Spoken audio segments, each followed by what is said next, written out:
it's time for Toker Talk Radio, the voice of the marijuana nation. What are you people?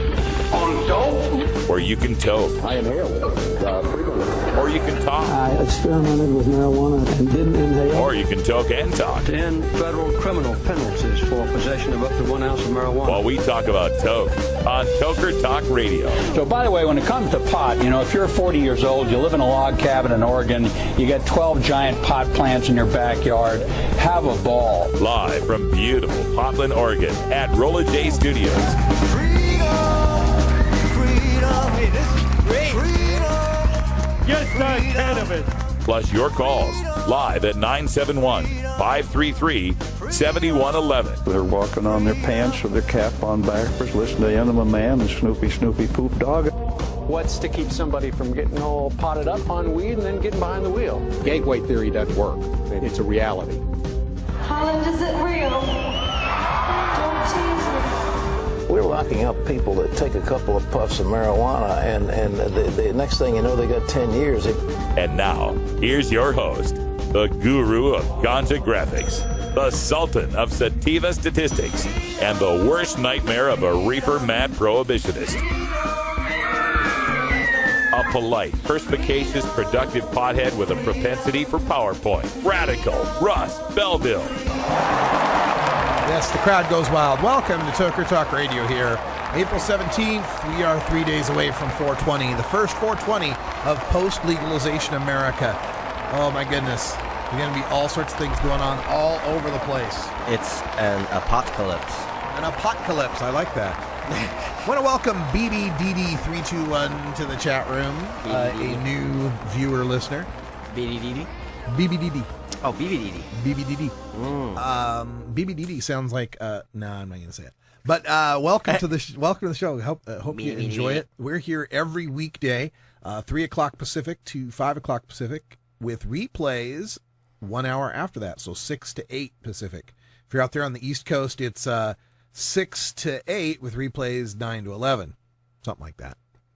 I think that's right. Anyway, yes. And if you are in the Azores, I don't know what it is. It's something. And if you're in Kathmandu, it's 15 minutes off because they've got like one of those weird 15-minute time zone things. Did you know that? The things I know. There's 40 different time zones. I want to know who imposed those time zones on those people. It has something. I don't know. I couldn't answer. All I know is there's 40 time zones. Yeah. Well, so there's 40 opportunities for 420. Actually, 80 because you'd have 420 a.m. and 420 p.m.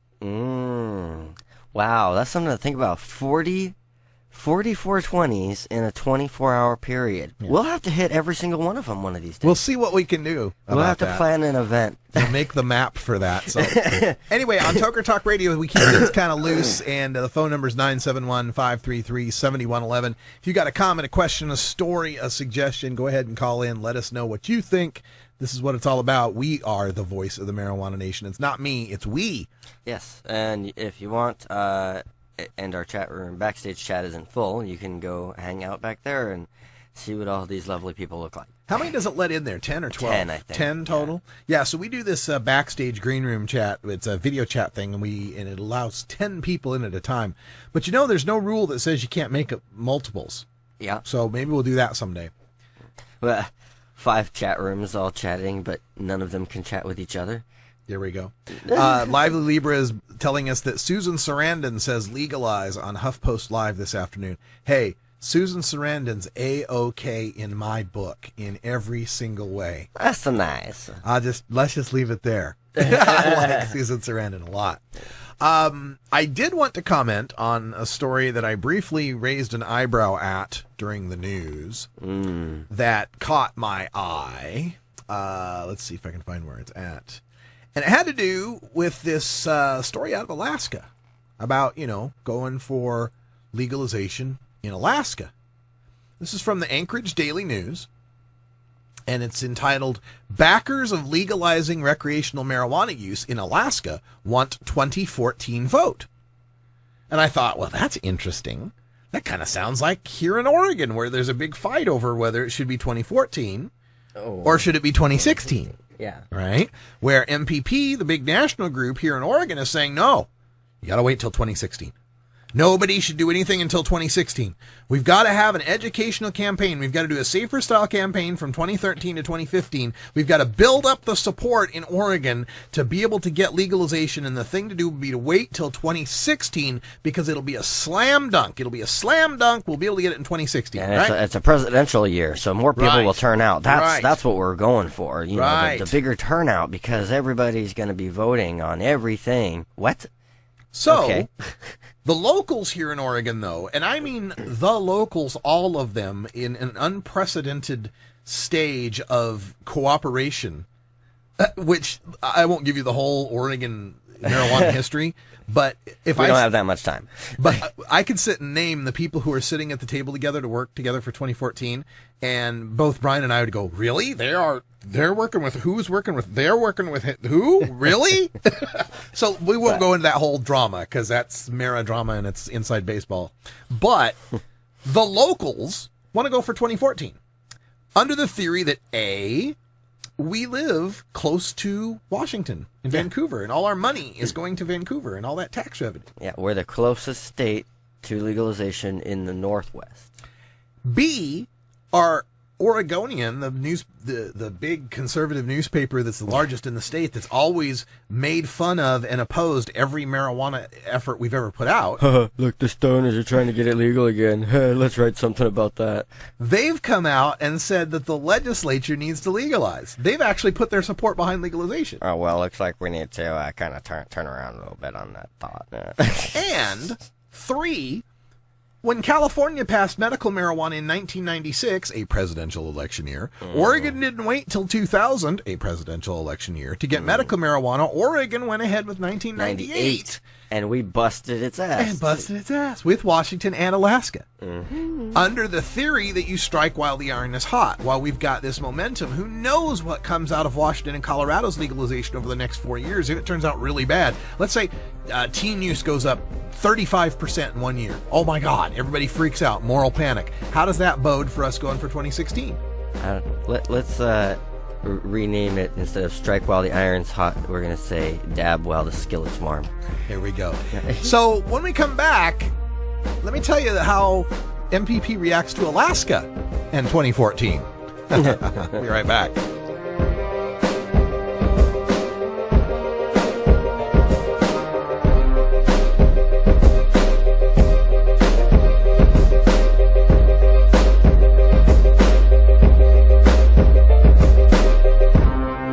You're tuned into the Russ Belville Show, the voice of the marijuana nation.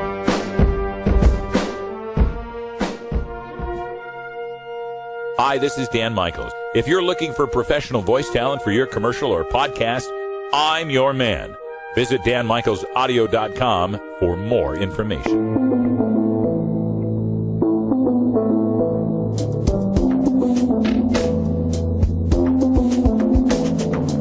Mars is the next logical step in our space program. It's the challenge that's been staring us in the face for the past 30 years. It has water, it has carbon, it has a 24-hour day, it has geothermal energy.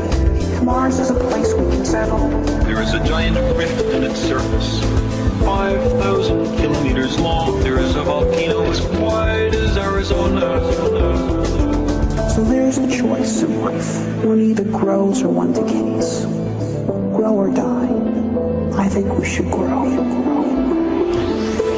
That's the case for Mars from the Symphony of Science featuring Carl Sagan and other scientists. Welcome back to Toker Talk Radio. And I was talking about Oregon and how, you know, there's kind of this fight. There's this divide going on where MPP, the big national group, says we ought to wait till 2016 to do an initiative because that's where the support is. And that's where the younger voters are. And we ought to just do an educational campaign up until 2016. Versus all the locals here in Oregon who want to go for 2014, strike while the skillet is hot, so to speak. And have the money and backing and cooperation from other national funders and themselves to actually make a credible run at such a thing. So while that fight's going on here in Oregon, and we're being told by MPP to wait till 2014, I get this story from the Anchorage Daily News. Backers of legalized recreational marijuana use in Alaska want 2014 vote. The group is led by Tim Hinterberger, an associate professor at the University of Alaska Anchorage. And then two other prime sponsors are Bill Parker and Mary Reff. They want to get on the August 2014 primary ballot. They filed their petition. This would tax and regulate marijuana sales for Alaskans, allow them to cultivate marijuana for personal use. Age 21 older could possess an ounce, and 6 marijuana plants, 3 of which could be mature. And then they quote Steve Fox in here saying they would need to get 30,000 some odd signatures. And then here's the stop me in my tracks. The Marijuana Policy Project is working with the local committee. So here's a local committee, local group of state activists who want to get an initiative on an off-year 2014 ballot, and they're fine with it in Alaska, apparently. So the story goes on to say Alaskans rejected legalization in 2004 with 44% of the vote, versus Oregon rejecting wide open, all you want legalization with 46.5% just this last election. So we've got a better track record there. But Steve Fox from Marijuana Policy Project in this story says he's expecting a better result at the ballot box next year thanks to growing public support and backing of a national pro-marijuana bill from Republican Representative Don Young, Alaska's only congressman. You know who else is backing that national pro-marijuana bill? Oregon Representative Earl Blumenauer. Is it because Don Young's a Republican and he's the only rep versus Earl Blumenauer's a Democrat and he's one of 5 reps? Is that what makes the difference? Continuing through the rest of this, there's some interview with the marijuana. It says marijuana backers were buoyed by the survey by Public Policy Polling, a Democratic-leaning firm in Raleigh, that found that 54% of Alaskans would support legalizing marijuana. Now, that does differ from what Oregon's polls are. Oregon's most recent poll showed 50% support for legalizing marijuana. So maybe it has to do with the polling. I mean, I asked it in a snarky way, but really, I'd like to know if there's an official statement from Marijuana Policy Project on this. Is it because A, Alaska has less votes they have to get, less signatures? B, a Republican rep is supporting it versus a Democratic rep? C, you got a higher, 54% poll versus a 50% poll? D, all of the above? I mean, those are legitimate topics, legitimate things to talk about. But I got to tell you, for the locals here in Oregon, it seems like kind of a slap in the face. It's like, oh, okay, so you can work with Alaska for 2014, but not us. Even though we've got already the money and the organizational might already lined up. Okay. Let's see. With growing political support, the Marijuana Policy Project is moving on plans to get marijuana initiatives on ballot in California and other states in 2016. Ken Jacobus, an Anchorage lawyer who was involved with the failed 2004 effort, said the measure would be easier to pass in 2014 for 2 reasons. The electorate has changed, and the new initiative wouldn't include amnesty for past marijuana offenses. Steve Fox of MPP says it's not just good for Alaska. This is really starting to be a time where we think almost any state is a good state. The people seem to be ready to end marijuana prohibition. Nowhere in this Alaska Anchorage Daily News story is anybody making any noise about, 2014 isn't the right electorate. There's not enough of the right voters in 2014. That's the line we were fed here in Oregon. Don't do 2014. You don't get the same turnout. It's not the right, younger, more progressive voters that'll support legalization. You got to wait for 2016. Why does that not apply to Alaska? That's all I want to know. Why is 2014 good for Alaska, but 2016 is what we have to wait for in Oregon? Because I don't agree. I agree that it's a slam dunk in 2016. I just think it's a 7-foot jumper in 2014. I think it's a makeable shot. And I do worry. This is probably just, the born cynic in me of covering these marijuana stories day after day after day after day. I'm always looking for what's the worst angle. And I can see National Survey for Drug Use and Health numbers coming out in for 2013 See, the way these come out, right? The 2011 numbers for the National Survey on Drug Use and Health are out right now. Okay? So we're in they're like a year behind, right? So by the end of this year, 2013, we're going to get the 2012 National Survey numbers. And the prohibitionists are going to pull out the little figure for teenage use in Washington and teenage use in Colorado. And in age of first initiation and all, any stat they can that has to do with the children. And they'll have that baseline for 2012. Then, as we get toward the end of 2014, those national survey numbers, and I got to try and remember when those come out. Do they come out pre-election time or post-election time? Let me see. I'm going to check out my blog here. When's the last time I wrote on the National Survey on Drug Use and Health? Was it in November? Was it in December? Oh, I love the internet. This kind of stuff we can find out. National Survey, Drug Use and Health. I love that is NS duh. NS duh. Duh. Yes. Released today. I wrote on this in September 25th of 2012. So, end of September is when National Survey numbers come out. So imagine it's September of 2014, and we're leading into an election, and the numbers come out, and they can compare the 2013 numbers to the 2012 numbers, and in both Washington and Colorado, they see a massive spike in teenage use. Now, if that happens at the end of September, we got 1 month, that month of October, leading into the next election in November, where we try to win and pass legalization. But if those numbers come out in 2013, and we got to wait till 2016 to the next election, and the following year they get worse, and the following year they get worse, and the following year they get worse, how much harder then is it going to be for us to pass marijuana legalization in that state? In any state? No, I say strike while the iron is hot. Let's get as many states legalized as possible. Let's do it like we did medical marijuana. Move forward, keep going, don't stop, because if we stop, that'll let the pendulum swing back towards us. And I can understand MPP's reticence in working with locals if Oregon was displaying the same clusterfuckish tendency it has in past election cycles.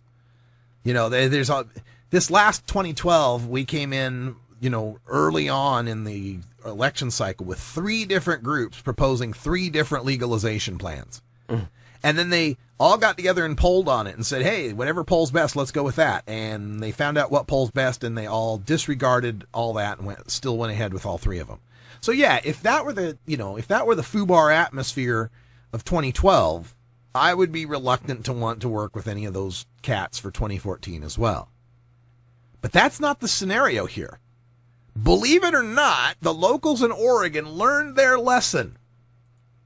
Believe it or not, they're actually putting aside past grudges and animosities and working together as one coalition and working with some national funders, working with some other national org leaders, and working with some of the institutional wisdom in Oregon. People don't understand, man. It's like the way that state legislatures and politics work. It's a lot of who you know. This guy knows that guy, and that guy knows this guy, and this guy will do a favor for that guy if this guy does a favor for that guy. And I say guys because it usually is. There should be more women in politics. That's another rant. No, we call them good old boys. There you go. And some of them good old boys in Oregon politics are down with the locals this time. So, yeah, this is a whole different phenomenon of what you get to work with here. And I don't understand. And I can understand why you'd want to work for 2016, but I don't understand not also working for 2014. I don't understand not building a plan that includes the fact that the locals aren't going to go away. They're not going to stop. They are going to go for 2014. So how do we best use that local push in 2014 to help boost our push for 2016? Instead of ignoring it or not talking to it or not working with it to craft message or strategy in any way. Go ahead and build a campaign for 2016. Work with the campaign for 2014 so neither of you step on each other's toes. That would seem like the logical thing if your goal is to really pass legalization and not just pass your legalization. I mean, can't we all just get along and hit a bong? We can right now. It's 4:20 And that's here awesome. in Yeah. the Pacific time zone. In fact, we're constitutionally mandated to smoke right now. Mandatory. Be right back. Oh, have you ever met that funny reefer man? A reefer man. Have you ever met that funny reefer man? A reefer man. If he said he swam to China, he would sell you South Carolina. Then you know you're talking to that reefer man.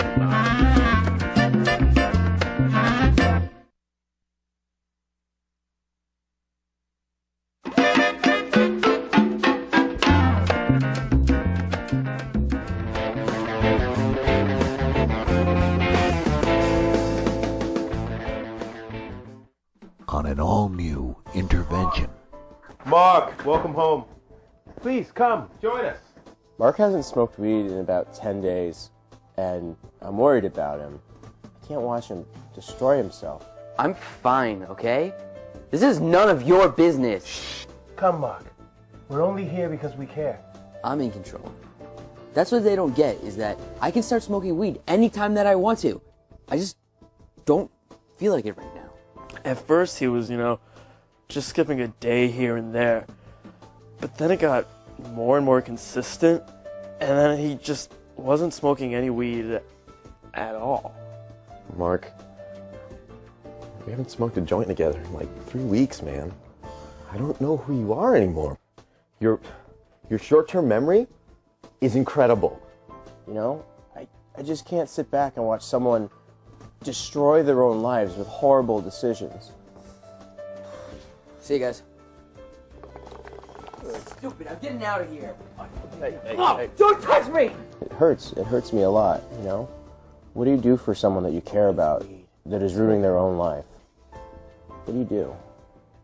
He's not showing any signs of starting.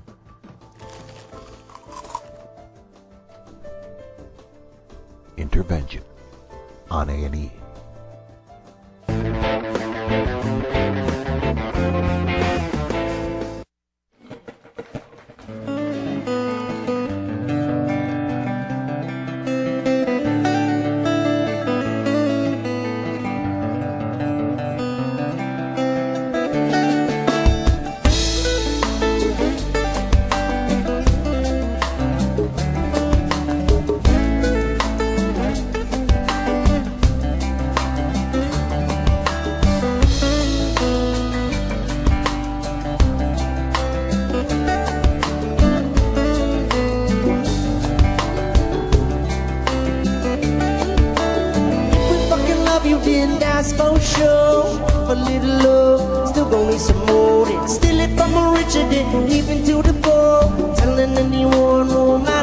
Welcome back, everybody. That's music from Slightly Stupid with Closer to the Sun. Slightly Stupid will be performing with Cypress Hill at Red Rocks on 4/20 in Denver.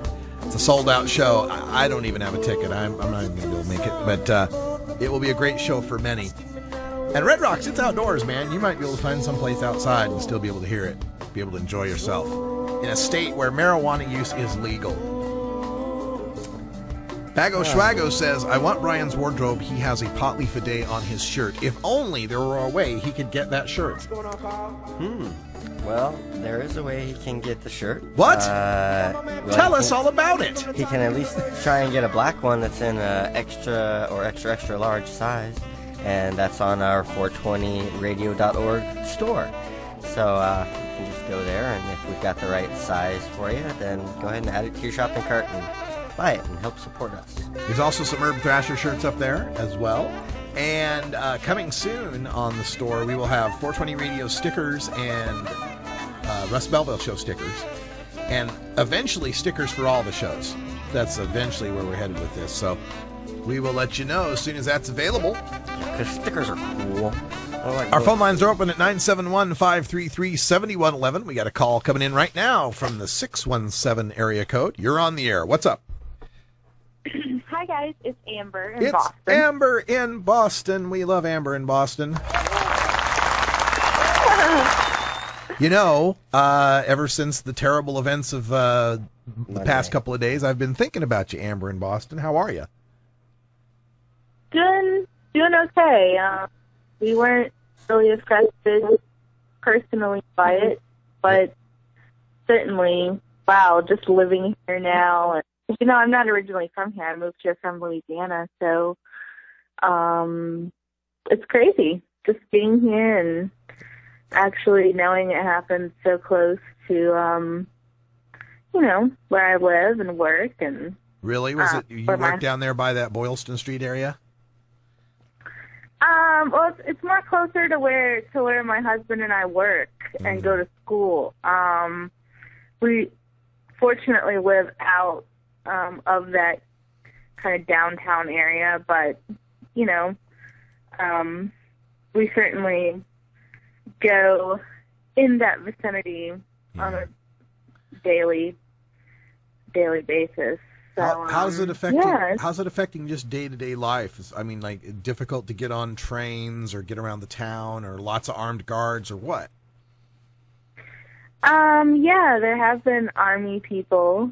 Definitely some people in the different T stations, and I know I saw today that, you know, even in the suburbs, even in Framingham, which is west of here, the commuter rails are having to be more vigilant. I think there was a scare on a commuter rail today west of the city. For me personally, I walk.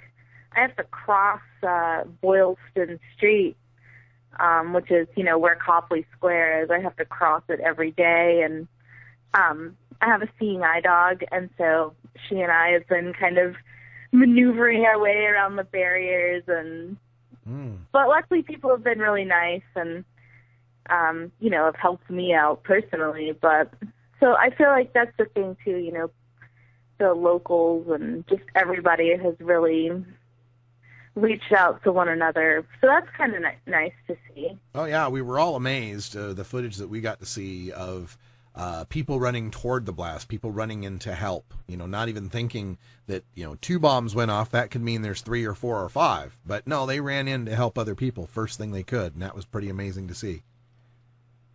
Yeah, so it's definitely going to be interesting to see how the city proceeds. You know, I even think about Freedom Rally in September, you know, right. I'm sure, because that's right out in the Common there, and which is right along Boylston, and yes. I'm sure that we'll probably see, you know, maybe a bigger security presence. I'm not sure, but it definitely will never be the same again. Yeah. So the marathon will be changed, and I don't know. It's been an interesting week, though. I'll bet. Now, you mentioned your dog, and that's, you know, an aspect of this, I guess, that, you know, isn't the first thing people think of, but it is something that I imagine happens is in a situation like that, you know, pets, how they might run off when they hear the explosion and get lost. I mean, is there any news of that? You know, people having lost their pets or anything? I passed by a news article today on Twitter that I just saw that, you know, things like people who lived in that area are concerned about their pets, and I think the mayor's office has gotten involved to try to help the residents in that area who, you know, are having trouble with, you know, getting to their pets or I don't know if any have been lost necessarily, but I know that's definitely been an issue and something that's being taken care of. And I guess also they had some therapy dogs out at some of the churches, and they were encouraging people to go and interact with those and just sort of get the lift and the happiness that interacting with animals can give you. So yeah. And you know, that's pretty cool. There's another aspect of this, and I don't mean this flippantly, but I always kind of say in any story I can find the weed angle, and the weed angle I find in this one is lots and lots and lots of Bostonians going through post-traumatic stress. who are going to have this seared into their mind when they saw, limbs flying in pools of blood going through their heads, and the nightmares they will suffer, and how easily that could be administered. We could administer some cannabis, how easily that could help them get through that stress, get through that horror, and we know how well it could work for them. And that option is available. There's medical marijuana in Massachusetts, but I don't think you guys have PTSD for qualifying. I don't think so. Yeah, I don't think so. Yeah. So, yeah, you're right. Let's see. Yeah, but I just wanted to call and wish you safe travels. Did you have something happen on your last trip to LA? Did you have like a bag get stolen or something on the train? Is that what I remember? Yes, I had a couple things happen on that LA trip. On the way back, I had 3 camera bags, and one was a little red camera bag that had my DV cam in it. And that got lost on the train or stolen from the compartment or whatever. And I also on another gig that I did, I lost my blue pot leaf cap on a plane somewhere. So somebody has a cool hemp blue pot leaf cap. Hopefully you'll have better luck this trip, and the crazy airlines won't lose anything. Or well, I got smart and I mailed a lot of the stuff ahead of me, so it'll just be waiting for me when I get there. That is a good idea. It's good that you learned some lessons from your experiences, which is good. Well, 33 cities in 18 states and 77 gigs since May of 2005, since I started this. Wow. Yeah. That's awesome. One of these days I'll cash in those frequent flyer miles. Yeah, seriously. Hey, Amber, thank you for calling, and I hope you're doing okay in Boston, and all our best to all our friends out there. I mean, Kara Crab Burnham's out there, and Mike Can on MikeCan.net, and Dr. Keith Saunders is out there. I know a bunch of Bostonians, and I hope they're all doing well. I wonder about Lester Grinspoon. Does he live in the Boston area? Who's that? Lester Grinspoon? Yes, Dr. Grinspoon, but not like outskirts somewhere, one of those suburbs somewhere. Oh, okay. Somewhere near Harvard. Oh, okay, in Cambridge probably. Yeah, okay. I think so. All right, well, I'll be listening this weekend and downloading, videos and such that you put out. So have fun and happy 420 to both you guys. Russ and Brian. Thanks a lot, Amber in Boston. We appreciate you calling in every time. And nice to hear your voice. And glad everything is okay, at least as okay as it can be. You're listening to Toker Talk Radio here. Phone line is 971-533-7111. And yeah, a lot of people are still thinking and talking about the whole bomb blast in Boston, blasts in Boston. And the latest thing I saw, and I haven't really dug into the news a whole lot today, sometimes I have to just take a break from it. But apparently CNN said there was an arrest of somebody, and then it turns out there really wasn't an arrest of somebody. Like all these big news agencies getting things wrong. And I think part of what's happening in our 24-hour hyper news cycle with Twitter now is that these news organizations feel a need to not get scooped by Twitter, and Facebook. That's where a lot of people are getting their news now. And if I could just give a note to the news organizations, it would be this: not everything on the internet's true. What? Yes, I'm sorry, Brian, to break your bubble. What? I'm sorry to break your bubble, man. I was looking forward to some of this shit. No, not everything on the internet's true, and just because it came across first on Twitter does not mean it's necessarily true. So okay, well, I'm the last person to get twits anyway. So. So yeah, but I do find a lot of good, interesting news off of Twitter, and you can follow me on Twitter at Radical Russ if you're interested in my personal musings, at RBShow420 for updates on the show and its guests and schedules and so forth, and at 420radio.org is just the every tweet from every show on the network, basically. So if you want to know everything that's going on 420 Radio, follow at 420radio.org for that information.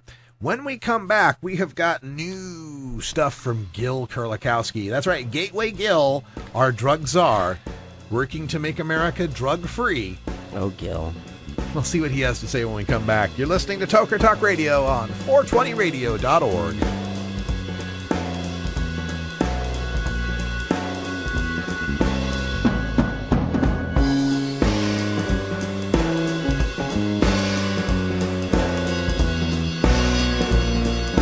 We'll be right back after these messages from our 420 friendly sponsors. Support these advertisers because their ad money goes straight to the Russ Belville Show. You're tuned into the Russ Belville Show, the voice of the marijuana nation.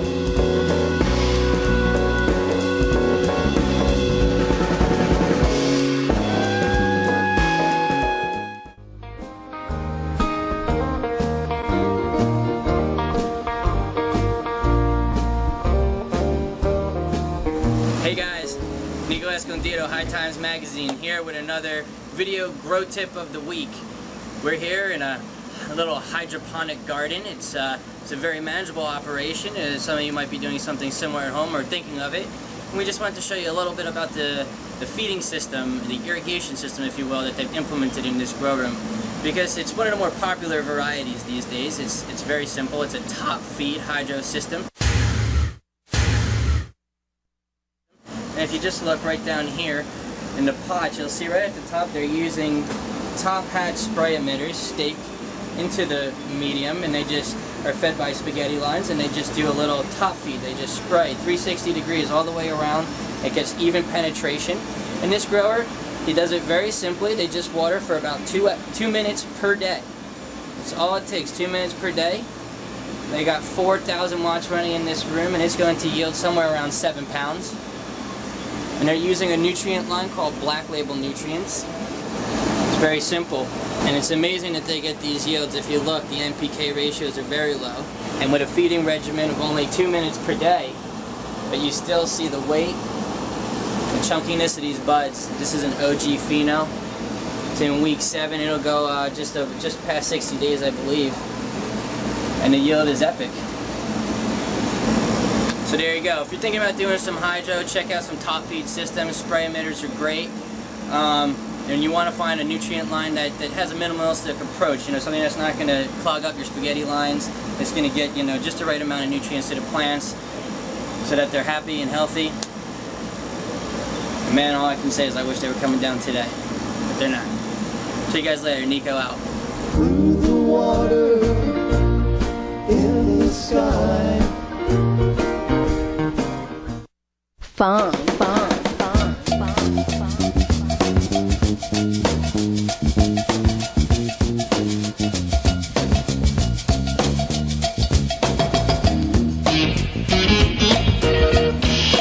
Oh yeah, this is Big Daddy, and I want you to join me every Thursday night at the Funky Roller Rink, baby. Engine number 9. Can you get me back on time? Move on down the track. Keep that steam coming out the stack. Huh. Keep on moving. Keep on moving. Yes, I. Brand new tune from the Rebellion Studio. Earl Rhythm #1, Spermatic Control. Yes, I. Some like this, some like this, some like this. Well, me say, my eye red. Walking down the street with a brand new tune in on me head. Cricket is the name of this. Yes, I.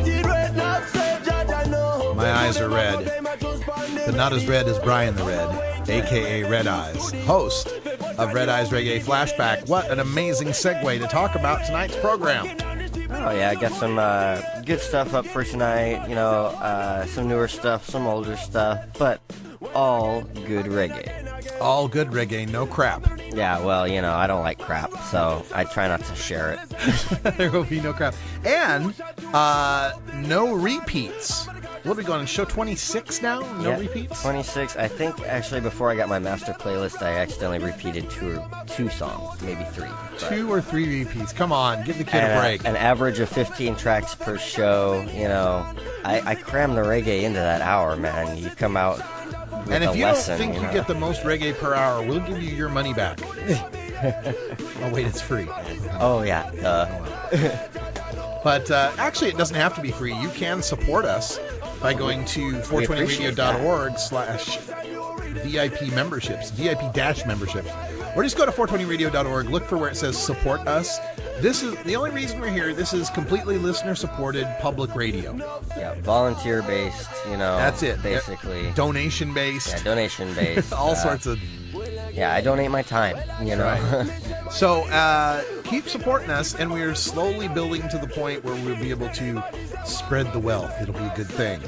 Plus, the studio will be moving this summer to a much cheaper location. So we are tightening the belts, baby. All right, let me get to our esteemed drug czar, Gateway Gil Kurlikowski. Huffington Post has a article up. Gil Kurlikowski, drug czar, opposes marijuana legalization. Wait. Really?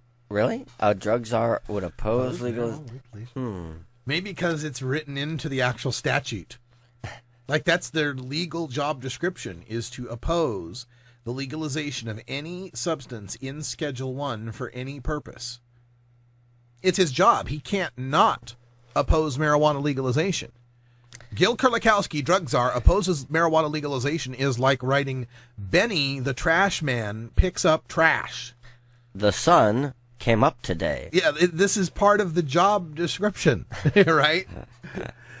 Susie, the ice skater, skated upon the ice. I mean, it's, yes, of course. All right, but anyway, let me, I love the picture that they posted with Gil, too. It's this, he's got that grumpy cat look. It does, he looks like does grumpy have cat, the grumpy cat look. All right, U.S. drug czar Gil Kurlikowski sought to portray the White House as a champion of drug policy reform on Wednesday.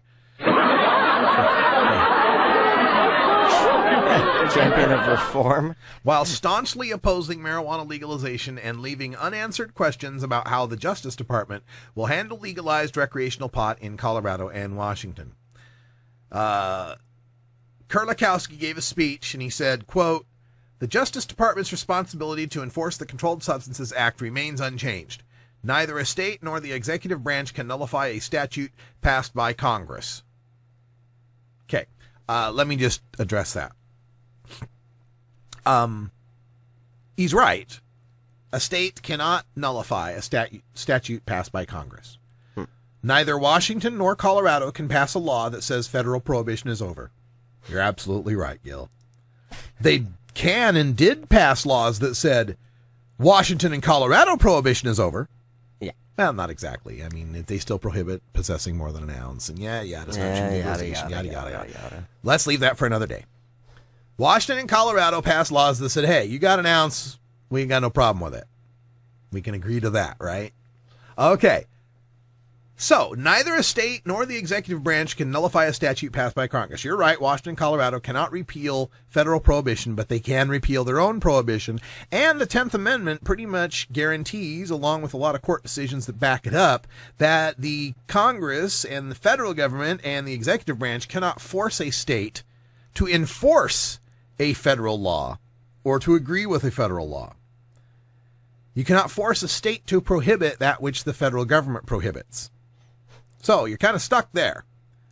Now, the other side of that, the other part of the clause where he says, nor the executive branch can nullify a statute passed by Congress. That's true.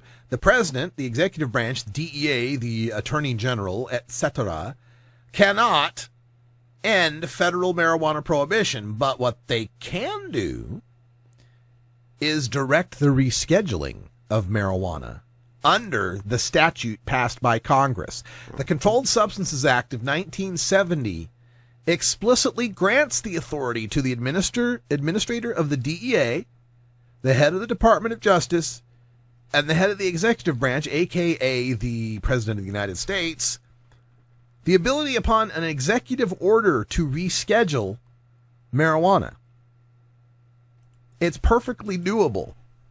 Doesn't have to repeal any law passed by Congress or nullify any statute passed by Congress. He can just merely follow the letter of the law passed by Congress.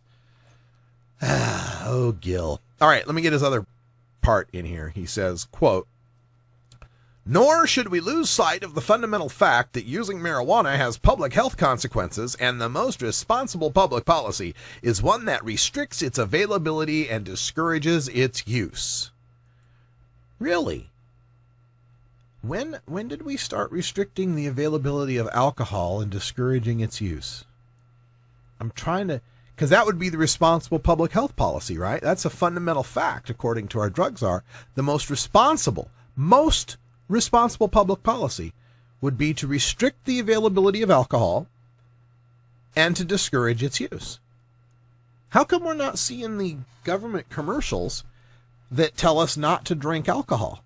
Where are those commercials? That's very odd. Because you would think that's the most responsible public policy. And I know Gil Kurlikowski, being the head of the Office of National Drug Control Policy, and being that, oh, I'm sorry, alcohol's not a controlled substance. That's right, alcohol's not a drug. It's not on the whole list of dangerous things that have no medical value. Not a drug? Yeah, it's not a drug, so it doesn't count. Okay, sorry, I didn't mean to waste everyone's time. Let me continue. Kurlikowski said it was possible the federal government may make enforcing marijuana laws a low priority, though he stressed that decision was a matter for the Department of Justice. He devoted most of his speech to a middle ground approach for those who say, we oppose both drug legalization and we oppose a war on drugs. Gosh, who does that sound like? Kevin Sabet? There we go. Yeah, this is, folks, that's what you want to know why I spent night after night, sometimes up till 2, 3 in the morning, designing an entire mock-up page of Project Sam and dissecting every damn thing Kevin Sabet has ever written or spoken of or floated a trial balloon for, is because he is the script writer. He is the script writer for the war on drugs. He is... I was going to make a comparison, but I won't make that one. He is the military strategist, let's say, of the war on drugs. Everything in that paragraph that Gil Kurlikowski said is right out of Kevin Sabet's playbook. We oppose both drug legalization and we oppose a war on drugs. All right. And this is, let's see, Kurlikowski said the government's brain on drugs advertising campaigns were proven ineffective by scientific research. That's why we still have budget line items for similar types of ads, I guess. Kurlikowski said the administration's policy over the next 4 years will focus on providing treatment options through the Affordable Care Act and supporting drug courts that divert nonviolent drug offenders from prison sentences into rehabs, and if they relapse, back into prisons. And what's one of the main things that happens with someone who has a real drug addiction is a relapse. And divert nonviolent drug offenders. And of course, merely possessing marijuana will make you a nonviolent drug offender. Will make a perfectly good reason to divert you into rehab. I love it. Divert. You mean coerce. Drug courts that coerce nonviolent drug offenders into rehabs. And they've got to have, the drug courts have to have us. They have to have us, folks. Addiction, real addiction, is a real tricky thing. It's a real insidious thing. I watched my father go through it. My father has counseled many, many people through it. And the success rates for alcoholics, meth addicts, cocaine addicts, heroin addicts aren't great.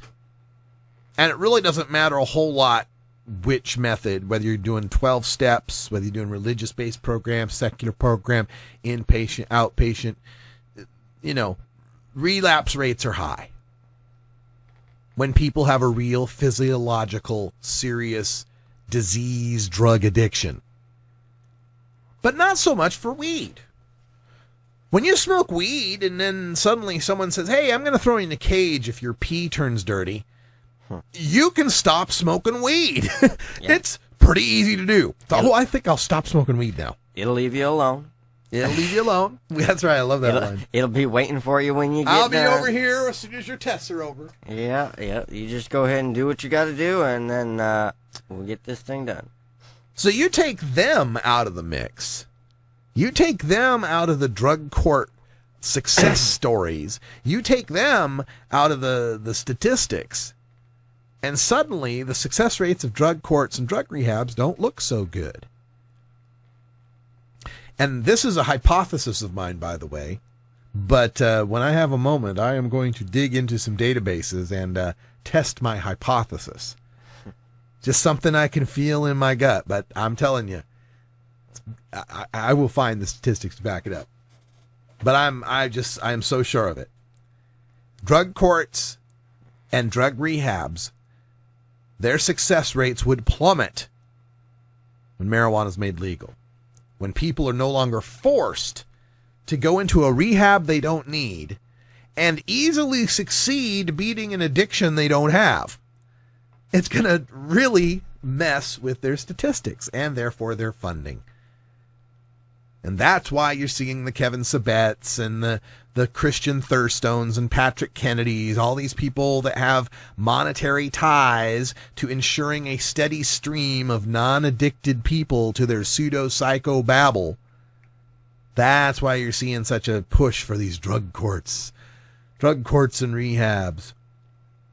Just the other day, I went through the TED statistics, and I showed you how, when you look at people that are admitted for just a single drug, be they alcoholics for booze, cocaine addicts for cocaine, potheads for weed, right? Single drug addicts, people that are admitted for criminal justice reasons versus admitted for their own self reasons. Like I admit myself because, hey, I got a problem. I need some help, right? Those people versus criminal justice, oh, we caught you doing something against the law and we will throw you in a cage, is a 1-to-1 ratio. It's about a third of all rehabbers for alcohol or other drugs. And I have combined all of these. I haven't looked them all up on a drug-by-drug basis, but that will be another one of my projects. You know how I am. But any other drug that's not marijuana, combined, the whole ratio is about 1-to-1. There's about a third of the people there in rehab because they chose to go there, and there's about a third that were forced to go there. And then there's another third in the middle that it's kind of a murky thing. It's some of them are, referrals from employers or schools, and hard to judge just by looking at a number whether that's, forced or chosen, right? But self-referrals are people that are choosing. I guess there's some wiggle room on that, too, because maybe they're choosing because they're being forced to choose. But, let's just say, for the sake of this little discussion, self-referrals, you can pretty much say, are people choosing to go. Versus the criminal justice referrals, that's pretty much not choosing to go. Right? We can guarantee that, right? 1-to-1 ratio, when you look at it, for any other drug, when it's just marijuana people are in rehab for, it's a 4-to-1 ratio. There are 4 times as many people sent to rehab for criminal justice reasons over marijuana than choose to go as a self-referral for rehab. And they don't want to lose those 4 easy customers. Simply business. Be right back. We'll be right back after these messages from our 420 friendly sponsors. Support these advertisers because their ad money goes straight to the Russ Belville Show.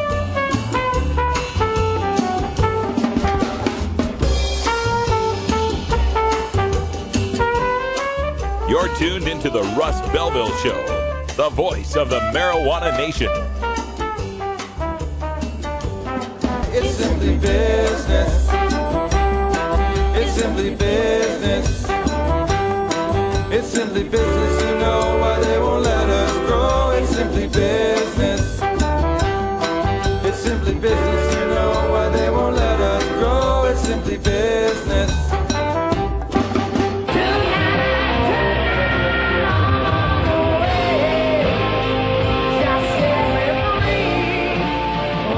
I've been playing rock and roll for a lot of years, and I've done it all. Now I do it without drugs. Hey, don't get me wrong, I still party with the best of them, but now I do it clean. I'm on top of everything I do.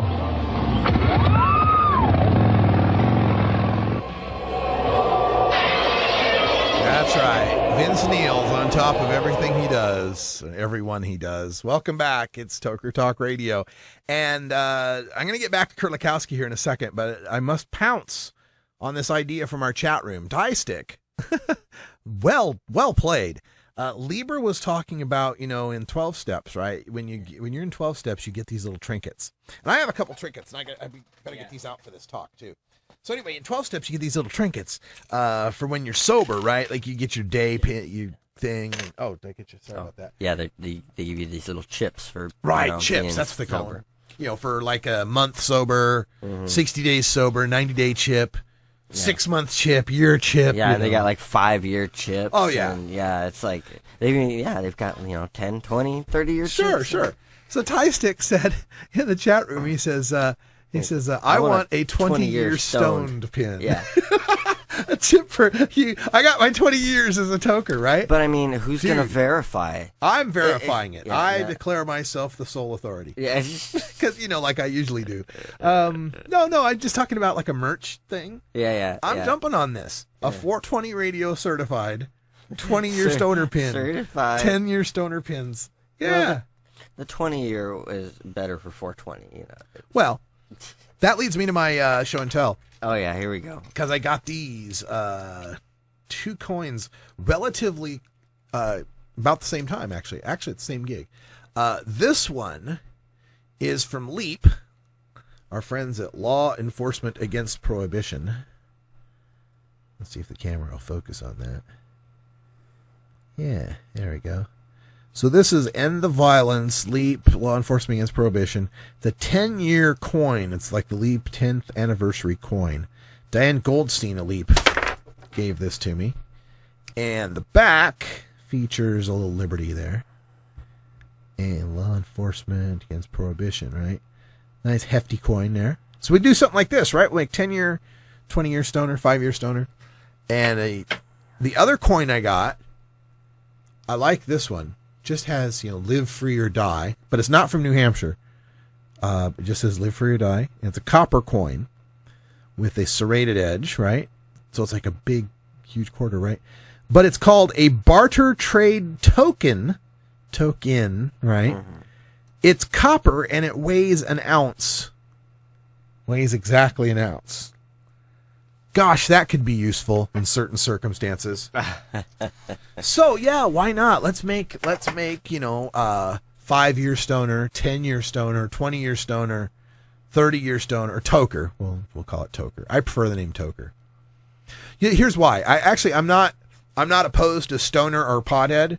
I just think they have very specific definitions. Yeah, and kind of a negative connotation. Well, depending on who's using it. When the outsiders are using it against us, it's negative. Pothead is just bad, I think. I think pothead's always bad. Yeah. Here's where I differ. I think stoner is someone who loves weed, but could give a shit about it.